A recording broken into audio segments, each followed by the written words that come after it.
Bombay high court ఒక సంచలన తీర్పిచ్చింది. తాజాగా ఒక యావజ్జీవ కారాగార శిక్ష విధించినటువంటి వ్యక్తికి బెయిల్ ఇచ్చింది. అతని పేరు నిజాం హష్మి, పూణేకి చెందినవాడు. ఇతను గర్ల్ ఫ్రెండ్ని అలాగే అతని కజిన్ బ్రదర్ని ఇద్దరిని కూడా హత్య చేసినటువంటి ఘటనలో నిందితులు అన్నమాట. నేరస్తుడు ధృవీకరించబడినటువంటి వాడు.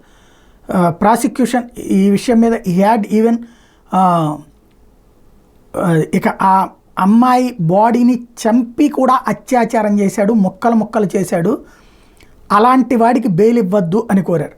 అయితే bench agreed that chemical analyser report mention that human blood was found on the weapon.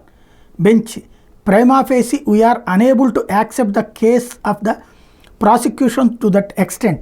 Hashmi had been behind bars for over 5 years. ఇది ఇప్పుడు ప్రస్తుతం అందులో సరైన సాక్ష్యాధారాలు, ప్రాథమిక సాక్ష్యాధారాల ఆధారంగా అతను 5 ఏళ్ళు జైల్లో ఉన్నాడు. ఆ బ్లడ్కి సంబంధించినటువంటిది అతనిదే ఆ అమ్మాయిదే అని ధృవీకరించడానికి పూర్తి ఆధారాలు సైంటిఫికల్గా ప్రూవ్ చేయలేదు కాబట్టి అతనికి 5 ఏళ్ళు జైల్లో ఉన్నాడు కాబట్టి బెయిల్ ఇస్తున్నామని ప్రకటించారు. ఇప్పుడు మరి ఆ కుటుంబం ఏం చేయాలి అన్నదే అర్థం కావాలి.